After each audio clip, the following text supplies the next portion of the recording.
What's going on YouTube? Today I got the CZ P10C optics ready version with me. Got about 800 to 1,000 rounds through it. I'm gonna talk about the ups and downs of how this gun. This is my current everyday carry. And yeah, let's talk about the features and what it comes with and how it compares to a Glock, because everyone calls this thing a Glock killer. Is it really a Glock killer? Let's find out. Alright, so for starters, the setup I have on this right now is night vision optics height night sights, and then I have a TLR7X stream light on here. And aside from that, that's really all I have done to this gun. So these are some nice sights. The main reason I changed them was because the ones that came on the gun broke on me at the range. I'll put a video on the screen of how that happened. So does this gun compare to a Glock? Yes, it's honestly better for the price. So I got this gun for about 440, 450 bucks.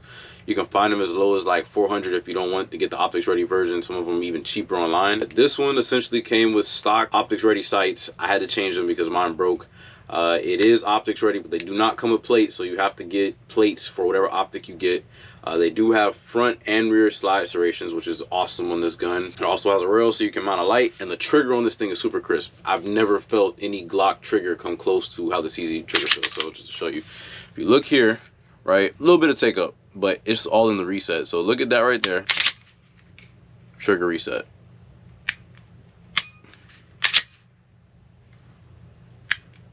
So that's a very crisp trigger, a very short reset. I actually use this gun to do the qualification for my NRA instructor class, which is 16 out of 20 shots in a 6-inch grouping on a 9-inch target at 15 yards or 45 feet. And this thing is pinpoint accurate. I love this gun. This is my favorite gun to shoot. It honestly shoots well above its size just because of how high the undercut is on the grip. The one thing I don't like about this particular grip sometimes is if you squeeze it really hard, you can see how like you get the imprint on your hand. It's not bad, but I just feel like they could have done a little better with the grip texture. But I mean, again, this gun is 400 bucks and you get all of this with it. So comparing it directly to a Glock, so the closest Glock I have to it would be my Glock 22 Gen 4. This would be more closely related to a Gen 5 just due to the front and rear slide serrations and the fact that it's ambidextrous on the slide catch. But honestly speaking, the grip angle is more superior on the CZ. You get a much higher, if you look at the undercut here, you get a much higher purchase on this gun. I mean, the bore axis is really low on this thing, so you don't get a lot of muzzle flip at all. If you like or don't like the finger grooves, the Gen 5 Glocks don't have them, but this gun just all around is a much better shooter than a Glock. And I have 4 Glocks. I love my Glocks, don't get me wrong, but this is why I actually stopped carrying 3 of my Glocks to carry this. To add to that, in the case you get metal mags, 2 15 rounders, but you also get a +2 in the case. So you get 2 of these mags at 15 rounds and they're metal. I think these are Metgar mags, if I'm not mistaken. Then you get 2 +2s, so you can make both of your mags 17 rounds if you want, or you can just leave one. I leave one 15 and then I leave one 17, so I switch them up depending on what I'm wearing. I keep one in my pocket or in the mag carrier. So honestly speaking, I think until the Glock prices kind of went down a bit, for a Gen 5 you're looking at about 520 bucks, right around there. For an MOS version, even more. I have a MOS Glock 40 Gen 4 and that thing was like $700 MSRP. This gun is already leaps and bounds ahead of what Glock would be putting out at the same price point. And in the box they also include a little snap cap, and it has like little green inserts so you can see the firing pin hits that. This is what you could practice dry firing with. That way you don't beat up your firing pin, and you can do this over and over and over again. Just something little cheap, simple, stupid, but I think it's a really nice touch. The box inside even holds the firearm in place, so you have a place for the mag and for the gun itself. If you look inside of a Glock box, you don't have all of that to hold the gun in place. It's just a little pad and it just kind of sits there, but this case is a bit nicer than the Glock case for sure. So as far as holsters, what I use for this gun is a slim fit inside the waistband holster with a DTC monoblock here, and then I use their mag carrier as well. I am honestly not a big fan of this setup. I have a holster kit from them for my girl's Glock 43X. That one is nice. I just don't like this holster for me. She carries in a bag, so it's a little different. She just puts the gun in the bag and then clips the holster in place and it's fine. For me, this holster has 2 positions here. You can adjust it up and down. The issue is when it's on the lower setting, it sits up too high for me. And then when I put it on the higher setting, it sits great, but due to where they have this thing placed at, this slips off the belt a lot, so it'll be under my belt. Then with their mag carrier, I like putting these on my mag carriers as well, but this is too narrow. So I can't put one of these on without actually like cutting out more metal for it to fit. So I need to get another holster for this gun. I'm thinking probably just going my regular. I usually do Insane Kydex Creations.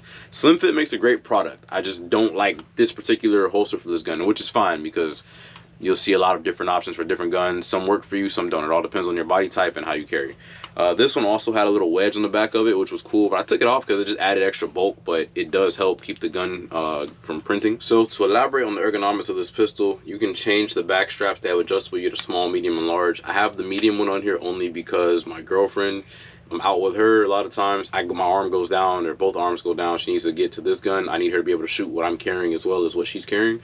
So I have the smaller back strap on here, but preferably I like the larger back straps on my guns because I do have decently large hands. So that is a big thing for me, but you know, it's not a big deal because the grip on this gun is still nice the way it feels in hand. It just hugs your hand. The problem with these back straps though, one of the problems I have is that you have to punch out this little pin right here. It's a little roll pin you have to punch out. It's supposed to be a one-time use thing.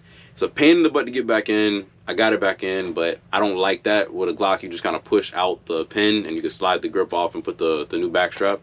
So that's probably one of my main gripes with this gun.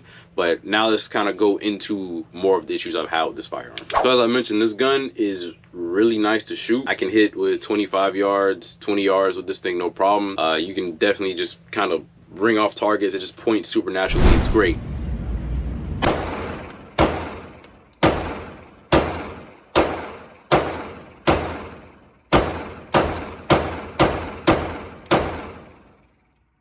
Great recoil impulse, nothing crazy. I have a full-size Walther PDP that recoils more than this thing does just because of how much more top heavy and how much bore axis it is. With the goods of this gun, I've also had some bad experiences. Nothing crazy, because if it was, I wouldn't carry it. I've had, if you guys have followed my channel, I've had a few guns that have not done me well. I don't trust them at all. This thing I do trust my life with, but with that, I've had some issues. So one of the main issues that I had when I took the new people shooting, this gun kept jamming. I guess it was because they were limp wristing it. I've only ever had it happen to them, those two people in particular. Everyone else I have had shoot this thing has had firearms experience and didn't limp wrist it, and it shot fine. I've never had it jam on me, shooting wise, but it did jam on them almost every time they shot it. So they're just like, okay, let's try something different. So I don't know if any of you have experienced that. Let me know if you've had issues with this thing jamming up on you, if you limp wristed it. I don't know if it just happened to be because the gun was breaking in. I think that was within the first like 150 to 200 rounds that happened. Yeah, that was one of my main issues. Another issue that I had with this gun, so the beauty of this being an optics ready model was that it came with optics height sights that you can co-witness, but they also glow in the dark. But if you have ever had a shoe that glows in the dark, you know you have to charge it up and then it will typically stay lit for a while. Bottom's a little dirty, but these are, for example, some KD6s that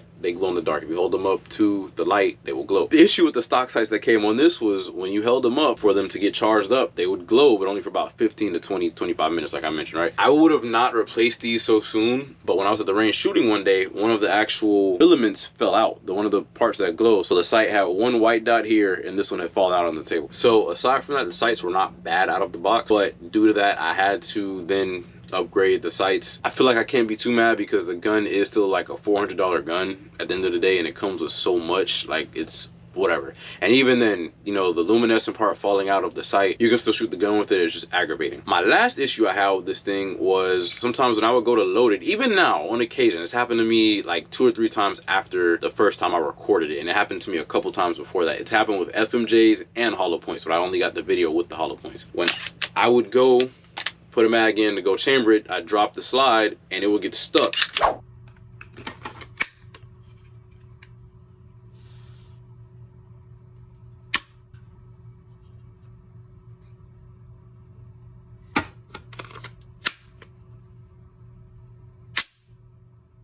It happens at random times, usually after I clean the gun, and so I was like, okay, maybe I'll put the barrel in wrong. So took it out, put it back in, did it again. You know, the barrel only goes in one way, so it really wouldn't be an issue with that, but I would slide it forward, slide it back, and it would still do it. I've done it a few times, never at the range after I've cleaned it, or once as I was going to the range, I think, and I was loading something up, and it did it to me one time. But that's an odd thing I've had happen. If you guys have had that happen, let me know. But other than that, I haven't, you know, had any other issues with it. I've never had that happen to any of my other guns except for this one. So I don't know, it's a little weird, a little finicky at times with that kind of stuff, but in terms of performance, I've never had any issues myself on the range while shooting this. So that's why I trust it with my life, and I can be really accurate with this gun. So that's why I use it. My favorite thing about this P10C lineup, for reference, this would be like an equivalent to a Glock 19. It's pretty much the same size as a Glock 19. So the same way you can take a double stack 9mm Glock from a 26 to a 19 to a 47 to a 45 to a 17 and whatever else numbers they have that are double stack. You can use all those mags in the shorter frame guns. So this gun can use the P10F mags, which are 19 rounds. The F is the full size. You can also put a +2 that comes in the box with the P10F to make it 21 rounds. You can do that. And you could also carry it with 15 or 17 rounds. And I think they also make aftermarket extended mags. For me, I mean, I carry it with just 2 mags. I don't really need the 19 round mag by itself. If I'm carrying only 1 mag, then yeah, I might size up a bit. But honestly, if this is all I had for home defense, I wouldn't be mad at all. You know what I'm saying? I like the flush fit light on there. Put a 17 rounder in here with 1 in the chamber. You got 18 rounds on tap. That's still a very respectable amount of ammo. And another good feature about this is you get a metal mag release. And yes, it is reversible. But again, on Glocks, the mag release is plastic. Here you get metal. Everything on this gun for the price. I feel like this is what Glock should be priced at for what you get. Maybe not the MOS. Okay, I can see the MOS being maybe like $550 or something like that. But I think honestly, most Glocks should be in the $400 price point. The guns should not be 500, 600 plus, depending on what you get. You get so much more gun from a CZ, and I honestly don't know why these are so slept on. It took me a while. Like, I saw them popping up with good deals. I really thought about getting one. I was like, I don't know, maybe. I shot one, I loved it. I ended up buying a SIG P320 M17 before I got this. Should've got this first, but this gun just honestly beats most of the guns I've shot just in feel, for me at least. But with the features you get for the price point, the reliability of the gun, it also has a pretty thick bull barrel on it, as you can see. It's accurate. This gun's accurate. Again, you can't really be upset about the plate situation because the gun's 400 bucks. You can't be too upset really about anything because this gun punches well above its price range. And yes, you can upgrade triggers on this gun. You can do all that other stuff, but for a carry gun, this thing has a more than adequate trigger. It feels really nice. It's a very crispy trigger once you get on that wall, and you have a very short reset. So you don't even need to do a trigger on this unless you're just a really real stickler for triggers. But honestly, this gun is just throw a light on it if that's your cup of tea. Maybe change the sights, but that's all you really need, honestly. And another thing is that the trigger guard is so big on this, so if you happen to live in a cold area, I live in Florida, so I don't have to worry about that, but if you wear gloves a lot, this would be a perfect gun for you to be able to still fit your finger in the trigger guard and shoot, because some guns have really small trigger guards, but this one does not. The coating on the slide is really good on this gun. You also have, you know, a little textured memory area for your index finger or for your support hand there. Again, this gun is all around ergonomically one of the best guns I own, if not the best, and I do own quite a few different firearms. So if you feel like there's anything I missed about this firearm, you have any questions about it that you need me to answer, I can definitely do that for you. Just drop it in the comments to let me know. Again, I myself have not had any malfunctions with this gun shooting it. I have had other people have a couple, but never had any issues with this gun, never had any malfunctions within the 800 to 1,000 rounds I've shot through it. So I would recommend this for most people over a Glock, just for the price point and what you get out of the box, especially if you're new to firearms and you're trying to save a little bit of money and still have something that's very good and reliable. This would be the ticket, I think. I do plan on comparing this to a Glock 19 on the range in the future, so keep an eye out for that video. Let me know if there's anything that you guys want to know about this gun or any other gun that I may have that you've seen on this channel or want to see on this channel, and I'll do my best to make it happen. Catch you guys on the next video.